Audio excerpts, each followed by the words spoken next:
చెల్సన్ శ్రీనివాస్ గారు విశాఖ ఉక్కు మీద సీఎం బాబు గారు కొన్ని వ్యాఖ్యలు చేశారు. ఆయన ఏమన్నారంటే 17 నెలల్లో దాదాపుగా 15,000 కోట్ల సహాయం చేశాము. విశాఖ ఉక్కుకు కేంద్ర రాష్ట్ర ప్రభుత్వాలు సహాయం చేసినా కూడా అనవసరంగా విషయం చిమ్ముతున్నారు. దేశంలో మరి ప్రభుత్వ రంగ సంస్థకు కూడా ఇవ్వనంత ప్రాధాన్యం మేము ఇచ్చినాము అన్నట్టు కూడా మాట్లాడుతున్నారు. కేంద్రం నుంచి 11,400 కోట్ల సాయం తీసుకొచ్చామన్నట్టు బాబు గారు మాట్లాడుతున్నారు. నిజమే అంటారా? మాట్లాడేది దాని తర్వాత ఇంకేదో అన్నారు కదా, విశాఖ గట్టిగా మాట్లాడేవాడు కనుకుంటే తీసుకెళ్లి ఎత్తేసి పీడీ లోపల ఎత్తేసి లోపల పడేస్తే సెట్ అయిపోతారు. ఏమండి క్యాబేజీ పువ్వు ఏమైనా ఉందా? క్యాలీఫ్లవర్ కానీ అమ్మా మీ దగ్గర క్యాలీఫ్లవర్ ఏమైనా ఉందా? లేదా తెప్పిస్తే చెవిలో పుట్టుకుని వింటాను నేను. ఎందుకంటే పెద్ద ఆయన రాష్ట్రం నుంచి కష్టపడుతున్నారు, అంతకుమించి నేను మాట్లాడకూడదు. కానీ చెప్తున్నానండి, Congress is trying is developers for the state. ఎవరన్నా సరే రాజకీయ నాయకులు వాళ్ళ స్వార్థ ప్రయోజనాలు కొంచెం ఉండొచ్చు, కానీ అందరూ కావాలనుకుంటారు కదా. అధికారం ప్రతిపక్షాలు అందరూ కొంతమంది తీసేయండి, విచిత్రమైన వ్యక్తులు ఉంటారు. ఉత్తర భారతీయ జనతా పార్టీ మీద ఆర్య సనాతనం గొప్పదైన రాష్ట్ర నాశనం అక్కడ బాగుండాలని కోరుకునే వాళ్ళని తీసేసి బ్యాచ్ని మిత్రులందరూ ఆంధ్రప్రదేశ్ కానీ తెలంగాణ కానీ తెలుగు జాతి ఉన్న బిడ్డలందరూ 99.99% మన ప్రాంత బాగు కోరుతారు, ఇక్కడ బాగుండాలని కోరుకుంటారు. సరే, పాయింట్ 1, విశాఖపట్నం స్టీల్ ప్లాంట్ అంటే బిల్డింగ్ అనుకుంటున్నారా? కేవలం యంత్రాలు అనుకుంటున్నారా? తెలుగు జాతి ఆత్మ త్యాగంతో సాధించుకున్న ఆత్మగౌరవ చిహ్నాల్లో ఒకటి. కరీంనగర్లో సాయిరెడ్డి లేదా వరంగల్ గుప్తా గారు, లేదంటే అనంతపురం, కర్నూలు, పాలకొల్లు, నెల్లూరు, ఒంగోలు, విశాఖపట్నం, శ్రీకాకుళం ఇందరు మంది ఉద్యమాలు చేసి ప్రాణాలు అర్పించి తుపాకీ కాల్పులకు బలైపోయి ప్రాణాలు అర్పించే వందలాది మంది క్షతగాత్రులైపోయి పోరాటం ఒకరోజు సాగలా, దశాబ్దం పైగా సాగి మనం సాధించుకుంటే రాష్ట్ర ముఖ్యమంత్రి విగ్రహాన్ని తీసుకెళ్లి విజయవాడ లాగి పడేసి స్టీల్ ప్లాంట్ గురించి కాలువలో కూడా పడేశారు. అంతటి ఎమోషన్ జరిగింది ఉద్యమంలో. జరిగితే దాన్ని మీకు ఒక లాభ నష్టాల సూచిక కనపడుతుంది. నష్టాలు వస్తే అనమాట. ఎందుకు నష్టాలు వస్తాయండి అసలు? ఇవాళ తమిళనాడులో సేలం స్టీల్ ప్లాంట్, అలాగే అనేక భద్రావతి కొన్ని చోట్ల వచ్చినప్పుడు ఇది అమ్మేస్తామని కేంద్రం ప్రకటించినప్పుడు దిక్కుమాల దూపం పెట్టి మేము ఒప్పుకోవట్లేని తమిళనాడు అనగానే వెంటనే విత్డ్రా చేస్తాం, మేము చెయ్యమని చెప్పి లెటర్ ఇచ్చారా? బాబు గారు లెటర్ కావాలంటే లెటర్ కావాలి, కేంద్ర ప్రభుత్వం నిర్బంధంగా ప్రకటన చేయాలి. ఓకే, ఇప్పుడు మొత్తం పాపాలన్నీ కూడా ఉద్యోగుల మీద నడతారు. పాపం అండి.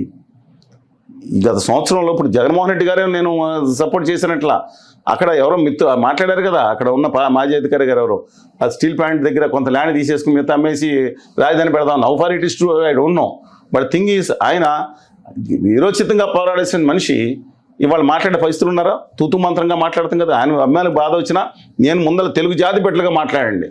2019 ముందు కంటే ఆ తర్వాత ఉధృతంగా ఉద్యమం చేశాం మేము. 95% మీడియా వేయలేదు, పదే చెప్పాల్సి వస్తుంది. ఎందుకంటే దిక్కుమాల సన్నాసి బ్యాచ్కి అర్థం కావట్లేదు, మమ్మల్ని చర్చలు పిలవట్లేదండి వాళ్ళని చెప్పి వీళ్ళకి చెప్తున్నాం. మేమేప్పుడు ఉద్యమం ఆపలేదు, దాని గురించి ఉద్యమం చేయలేదు, కానీ ప్రజలకు తెలియాలి కదా.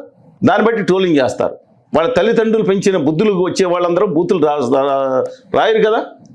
పోనీ ఏం చేసినా వాళ్ళ సంస్కారం వాళ్ళ తల్లిదండ్రులకే చెందుతుంది తిరిగి. మంచి చేసినా చెడు చేసినా పదే ఎందుకంటే వీళ్ళకు సెల్ ఫోన్ ఉందని చెప్పి రాస్తూ ఉంటారు కదా. వ్యాఖ్యలు విమర్శించవచ్చు, గట్టిగా కూడా విమర్శలు చేయొచ్చు. అసభ్యంగా అనుచితంగా చేస్తే తిరిగి వాళ్ళకే చెందుతాయి, వాళ్ళ కుటుంబాలకు చెందుతాయి. సరే, coming back to the point, గవర్నీలు చంద్రబాబు నాయుడు గారు కానీ, గవర్నీలు జగన్మోహన్ రెడ్డి గారు కానీ, గవర్నీలు రేవంత్ రెడ్డి గారు, గవర్నీలు కేటీఆర్ గారు కానీ, ఎవరైనా మిగతా అన్ని పార్టీలు అందరూ ఏకతాటిగా స్టీల్ ప్లాంట్ కోసం కావాలన్నారు కదా, ప్రాణం అర్పిస్తానన్నంత చెప్పారు కదా. ఇవాళ ఎందుకని మాట మారుస్తాను? కేంద్రంలోని ఉత్తర భారతీయ గుజరాతీ పాలకుల కోసం ఆంధ్రప్రదేశ్ ప్రజల ఆత్మత్యాగాన్ని కించిపరిచే చర్యలు మాత్రం చేయొద్దంట. నేను స్పష్టంగా చెప్తాను. కొంతమంది వాళ్ళ అంశాలు బయలుదేరి అమ్మేస్తే రియల్ ఎస్టేట్ చేసేస్తే బాగుంటుంది. ఏంటంటే రియల్ ఎస్టేట్ చేసేది మీకేం తెలుసు? కూర్చొని పెన్ను ఫోన్ ఉంది కదని మాట్లాడుతున్నారు. అక్కడ వేలాది మంది వాళ్ళు రైతులు పావలా బేడకి ఏదో లాభం 5 రూపాయలు, 10 రూపాయలు, 50 రూపాయలు ఎకరాన్ని కాదండి, తమ పిల్లలకు ఉద్యోగాలు వస్తాయని, తెలుగు జాతి బాగుపడుతుందని ఆ ఉద్యోగంలో చాలామంది భూములు ఇస్తే నిరాశ ఎంతవరకు ఉద్యోగాలు లభించలేదే. కొంతమంది దాంట్లో వాళ్ళ కుటుంబాలకు సంబంధించిన వాళ్ళు కూడా కాంట్రాక్ట్ లేబర్ కింద పనిచేస్తుంటే, అలాగే మొన్న ఈ గత సంవత్సరంలో 6,000 మందిని దాదాపుని మెడపట్టి నిర్దాక్షిణ్యంగా బయటికి గెంటేశారండి. అంటే బలవంతపుగా వీఆర్ఎస్ ఇచ్చినా, లేదంటే కార్డు తీసేసి దొబ్బేయమని చెప్పినా కడుపు రగులుకుపోతూ ఉంటే అంశతులిక తలపాల మీద చేయించే వాళ్ళకి ఏం తెలుస్తుంది వాళ్ళ బాధ? నిజంగా చెప్తున్నాను, వాళ్ళ కూర్చుని కామెంట్ చేసే వీళ్ళకి బాధ అర్థమవుతుంది. వీళ్ళ తల్లిదండ్రులు అక్కడ ఉంటే లక్షల ఉద్యోగాలంటే మన జూనియర్ సెక్రటరీ రాజు అని మాట్లాడారు. 8-10 ఏళ్ళు చేస్తాను పర్మనెంట్ ఎంప్లాయ్, 36,000 కటింగ్ లీటింగ్ పని 24,000 3,000 వస్తుంది. చెప్తున్నాం ఒక్కొక్కరికి ఒక ఆఫీసర్లు రావచ్చు. ఆఫీసర్ గురించి నేను మాట్లాడట్లేదు. ఇవాళ దానికి మేము అడిగేది ఏంటి, కార్మికులు అడిగేది ఏంటి, కార్మికులకి ఎందుకని దుర్మార్గం చేస్తాను? ఒకళ్ళిద్దరు పని కొట్టేవాళ్ళు ఉండొచ్చు. అయ్యా స్టీల్ ప్లాంట్లో సెయిల్ ఉంది, దానికి క్యాపిటల్ మైనింగ్ ఉంది. వాళ్ళ కొన్ని ప్లాంట్లో పర్ క్యాపిటల్ ప్రొడక్షన్ వాళ్ళకంటే steel plant, Visakhapatnam steel plant ఎక్కువ ఉంది. మీరు రెండోది మేము అడిగేది ఏంటి, దానికి క్యాపిటల్ మైన్స్ కావాలి. 5,000 నుంచి 7,000 రూపాయలు టన్నుకు తేడా వస్తుంది. వీళ్ళు కనుక దాన్ని మనం ఇప్పుడు 7.3 మిలియన్ టన్స్ నుంచి 20కి పెంచామనుకోండి, ఇప్పుడు ఒక మంచి అవకాశం. పోనీ వాళ్ళు ఎంత మ్యానుఫ్యాక్చర్ చేసినా 4,000 కోట్లు 5,000 కోట్లు సంవత్సరానికి లాభం చేస్తుంది. క్యాపిటివ్ మైన్స్ కనుక coking coal, top coking coal and iron ore కనుక ఇచ్చి దానికి పైప్ లైన్, జందాలాంటి పైప్ లైన్ వేసుకున్నాడు స్లడ్జ్తో వచ్చేది, డైరెక్ట్గా పైప్ లైన్ స్టీల్ ప్లాంట్కి వస్తే మన కిరందాల్లో దొరుకుతుందండి. అద్భుతమైన మైన్స్ అవుతున్నాయి. ఆదాని గారు లాంటి వాళ్ళకి ఉత్తర భారత జనతా పార్టీ బాసులు అయిన ఆదాని అంటే అర్థంగా దాష్టికం చేసేవాళ్ళని, గౌతమ్ అదాని కాదు, మీరు ఏదో అనుకోండి. అలాంటి వాళ్ళకి స్టీల్ ప్లాంట్లు లేవు కానీ మైన్స్ అలాట్ చేశారు. ఏంటంటే రూలు. మరి ఆంధ్రప్రదేశ్లో ఉన్న గవర్నర్లు ఆర్య సనాతనవాది గారు ఫోన్ కాల్ చెప్తే దూరంలో ఉంటారు. అమిత్ షా గారు గంటలో కేటాయించవచ్చు కదా, మైన్స్ ఎందుకు కేటాయించట్లేదు? ఎందుకని విషయం చెబుతున్నారు కొంతమంది స్టీల్ ప్లాంట్ మీద. కొంచెం బాధ, కుల గజ్జి మత పిచ్చి ఉప ప్రాంతీయ విద్వేషం దీంట్లో పడిపోయి దీంట్లో మిమ్మల్ని పెట్టేస్తున్నాడు రాజకీయ నాయకులు. ఏంటండి కులం? ఆ నాయకులు సినిమాలో ఉన్న సూపర్ వాళ్ళు, వీళ్ళు మాత్రం వీళ్ళ కుటుంబాలు మాత్రం ఎవరన్నా ఏ కులాలన్నా చేసుకుంటారు, ఏ మతాలన్నా చేసుకుంటారు. కింద కుల గజ్జితో కొట్టుకు చచ్చిపోవాలా? ఈ గజ్జిని తీసుకెళ్ళి అమెరికా దాకా తీసుకెళ్లారు కదండి. అభిమానం ఉంచుకోండి, విద్వేషం ఎందుకండి? అంటే ఒక సినిమా వాడు ఒకడు ఉంటే ఆ కులం వాళ్ళు అందరూ చూడాలి, లేదా కుల బహిష్కరణ ఏందండి? ఇంత దౌర్భాగ్యం ఇది. ఇవాళ స్టీల్ ప్లాంట్ గురించి మాట్లాడుతున్నాం. మాట్లాడదాం. ఎందుకని మీరు నిమిషంలో ఫోన్ అయిపోయేదో లేదా మాట్లాడేదో వాళ్ళ మీ ఉండేటప్పుడు ఎందుకని ప్లాంట్ మైన్స్ అలాట్ చేయించలేకపోయారు? జగన్మోహన్ రెడ్డి గారు మిమ్మల్ని ఫాదర్లీ అఫెక్షన్తో చూసుకుంటున్నారు అని స్వయాన నిర్మలా సీతారామన్ గారు మోడీ గారి గురించి మీకున్న అనుబంధం తెలియజేశారు. మీకు ఆ అఫెక్షన్తో మీరు వెళ్ళి ఆ మైన్స్ కేటాయించుకుని మీకు కావాలి డిమాండ్ చేసిన 3ఏనండి. ఒకటి, ఈ స్టీల్ ప్లాంట్కి 14.9% వడ్డీ సావు బాగారా లేదా మీ బ్యాంకులు? ఆదాని గారికి ఎప్పుడన్నా సరే 8% 9% ఇచ్చారా లేదా? మీరు 59,000 కోట్లు, బుల్లి అంబానీ గారికి 57,000 కోట్లు లోన్ మాఫీ చేశారు లేదా? ఎస్ఆర్ గారిని వీళ్ళకి కానీ చేశారా లేదా? అంటే 57,000 కోట్లు మాఫీ చేస్తారు. ఇవాళ మేము అడిగింది అసలు వడ్డీ ఎత్తమంటున్నాం, మాఫీ చేయమంటలా. మొత్తం వడ్డీ కింద 30,000 20,000 కోట్లు కట్టారు ఇంతవరకు. తీసేయండి వడ్డీనే. 11 చంద్రబాబు నాయుడు గారు 11,400 కోట్లు, అందులో 1,100 కోట్లు పాత పెన్షన్ లాగేశారు. అందులో 10,300 కోట్లు అన్నారు. దాన్ని ఆ ఈక్విటీ కింద మార్చారు. ఆ డబ్బులు ఏం చేశారు? ఈ జేబులో పెట్టుకుని మేజర్ డబ్బులు అక్కడ ప్లాంట్ ఏమైనా 20 దానికి ఎంపీటీకి పెంచారా? పెంచలేదే. స్పెషాలిటీ స్ట్రీట్ పెట్టలేదే. ఐరన్ ఓర్ మైన్స్కి ఇచ్చినప్పుడు సజ్జ లైన్కి 1,000 కోట్లు ఇవ్వలేదా మీరు? ఈ జేబులో డబ్బులు ఇచ్చి మేజర్ ఈ బ్యాంకులకు ఇచ్చేశారు. ఈ బ్యాంకులు ఆడే కాకుండా తాతగారి అండి, కేంద్ర ప్రభుత్వం కంట్రోల్ ఉండదా? ఈ డబ్బులు ఇలా ఇచ్చినట్టు ఇచ్చి ఈ జేబులోంచి ఆ జేబులో పెట్టుకున్నారు వాళ్ళు ఎక్కువ. బ్లాస్ట్ ఇన్స్టిట్యూషన్లో 30 రోజులు ఉండాల్సింది తగ్గిపోయింది. ఇప్పుడు ఇవాళ పెంచామంటున్నారు. ఇంతకుముందు పెరగలేదండి. 6,500 కోట్లు వస్తే 1,200 కోట్లు లాభం వచ్చిందండి. 12,000 కోట్లు 13,000 కోట్లు లాభం ఉండేదండి. 4 సంవత్సరాల క్రితం కూడా లాభం వచ్చింది 900 కోట్లు. దాన్ని చంపే ముందు పిచ్చుకోకని మొదలెట్టాలని చూస్తున్నారా? అసలు ఇదంతా ఎందుకు? ఇంకా ఇస్తే ఇవ్వకపోతే ఇలా ఏంటని మాట్లాడతారండి మైన్స్. వీళ్ళ అయ్యగారి జాగీరా? అసలు ఏంటండి నాకు అర్థం కాదు. తెలుగు జాతి ప్రతిష్ట ఉన్న దాన్ని దుర్మార్గంగా చేస్తా గౌరవ ముఖ్యమంత్రి గారు మాట్లాడతారు. ఇంకో మాట ఏమండి, మార్వాడి నక్క పల్లిలో ఫ్యాక్టరీ పెడుతున్నారు తెలుసు కదండి. నక్కపల్లిలో స్టీల్ ప్లాంటు మిత్తల గారును మిగతా వాళ్ళతో కలిసి మార్వాడి గారిని ఆ మార్వాడి నక్క పల్లిలో ఫ్యాక్టరీ పెడుతున్నారు. దానికి లాభాలు వస్తాయి చూడండి సిఏఐ కాన్ఫరెన్స్లో రాష్ట్ర అధినేత మాట్లాడవచ్చు. ఆయన ఎలా గ్యారెంటీ ఇస్తారు? అంటే విశాఖపట్నం స్టీల్ ప్లాంట్ వేస్ట్, అది కరెక్ట్ అని ఒక రాష్ట్ర అధినేతగా చెప్పడం ఏంటి? ఓకే, ఇంకోటి మాట్లాడదాం. ఎందుకంటే నేను ప్రభుత్వ అధినేత కూడా అధినేతగా మాట్లాడండి. మీరు ఎలా చెప్తారు? ఇండస్ట్రీ లాభం వస్తుంది మీరు ఎలా గ్యారంటీ ఇస్తారు? ప్రపంచంలో ఏ ఇండస్ట్రీలో ఎవరైనా గ్యారంటీ ఇవ్వగలుగుతారు? అసలు మార్కెట్ పరిస్థితులు ఇది అన్నీ ఉంటాయి కదండి. స్టీల్ ఏదన్నా ఎలా అయిపోయింది. ఇంకోటి మీరు మరి కేంద్రంలో రావాల్సిన రాయితీలు కనుక మనం తెచ్చుకుంటే మన పిల్లకాయలు 10 లక్షల సరే మాట ఉన్న 10 లక్షలు 15 లక్షల మంది స్వతంత్రంగా పారిశ్రామిక అధిపతులు అవుతారు. పారిశ్రామికవేత్తలుగా మారి వీళ్ళు ఒక్కొక్కళ్ళు 10 మందికి ఉద్యోగం ఇస్తారు.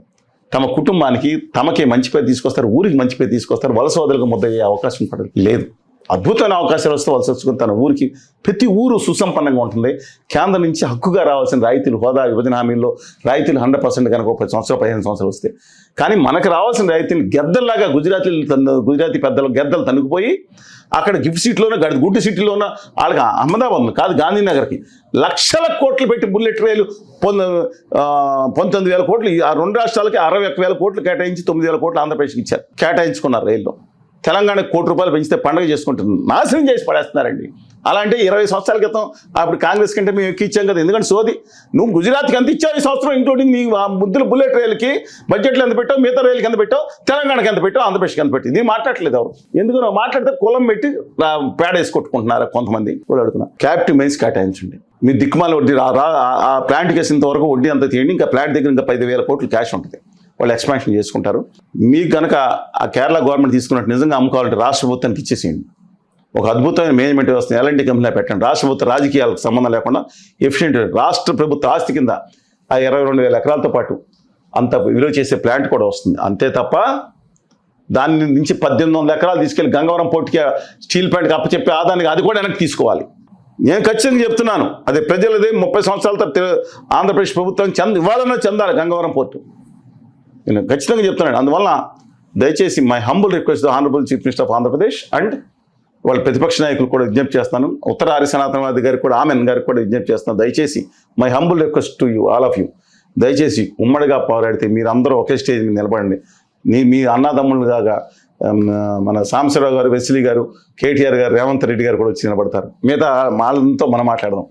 ఈ ప్రపంచంలో ఆదాని గారు కదా, ఆదాని గారి గ్రాండ్ ఫాదరు, వాళ్ళ మొత్తాత కూడా స్టీల్ ప్లాంట్ గేటును కూడా తాకలేదు. ఛాలెంజ్ చేస్తున్నారని మీరు కొట్టుకుని వాళ్ళకి బ్యాలెన్స్లుగా అయిపోయారనే భావంతో వాళ్ళు విశ్వ వ్యవహారం చేస్తున్నారని గమనించని కోరుతున్నా. అంతిమంగా ముగించే ముందు ఆంధ్రప్రదేశ్కి రాయితీలు మానేసి ప్రజల పళ్ళు ఒడగొట్టి వసూలు చేసిన పన్నుల్లోంచి ఇవాళ ఆ మార్వాడి గారి ఫ్యాక్టరీకి ఇస్తారా? ఎవరో ఒకరైనా రాసే 75,000 కోట్లు, 75,000 కోట్లు నాకు తెలియదు. కానీ ఏమండి, ₹8 పెట్టి ప్రజలు పొళ్ళు కొట్టి ఆ ఛార్జీ ఈ ఛార్జీ అని చెప్పి కమర్షియల్గా షాప్ వాళ్ళు దుకాణం పెట్టుకుంటూ లాగేస్తున్నారు కదా. ఆ మార్వాడి గారి ఫ్యాక్టరీకి మీకు విద్యుత్ రాయితీ కావాలనా? ఏమండి, ఇక్కడ ప్రజలు పొళ్ళు కొట్టి లాగుతున్నారు. మీకేమో మా యువతకు కనుక ఆ ఇన్సెంటివ్స్ ఇస్తే ఒక్కొక్కడు ఫ్యాక్టరీ పెట్టుకుంటే 10 లక్షలు ఇస్తారన్నారు పవన్ కళ్యాణ్ గారు. కాన్స్టిట్యున్సీకి 500 చొప్పున 4 ఏడాది అయింది, ఇంకో 4 ఏళ్ళు కూడా ఇస్తారనుకుంటా. వచ్చింది ఇంకా రాలేదు. ఇచ్చే ఆలోచన ఉంటున్నాను. అది అంటే బాగా ఆర్థికంగా ఇప్పుడు వాళ్ళు ఉన్నారు కదా, ఆర్థికంగా తక్కువ స్థాయిలో ఉన్న ఫ్యాన్స్ వీళ్ళందరూ వాళ్ళ ఫ్యాన్స్ అని వాళ్ళని కోసం మిగతా వాళ్ళు అన్ని వర్గాల వారు ఉంటారు, వాళ్ళకి లాభం, మిగతా ఉన్న వాళ్ళకి మిగతా ఇన్సెంటివ్స్ వస్తాయి. ఇది కావాల్సింది. నేను మీ గురించి మాట్లాడుతున్నా, మీ భవిష్యత్తు గురించి మాట్లాడుతున్నా. నేను మాట్లాడింది 10 ఏళ్ల తర్వాత గుర్తుపెట్టుకొని చూడండి. నమస్కారం. హలో, తెలుగు రాజ్యం ఛానల్ చూస్తున్నారా?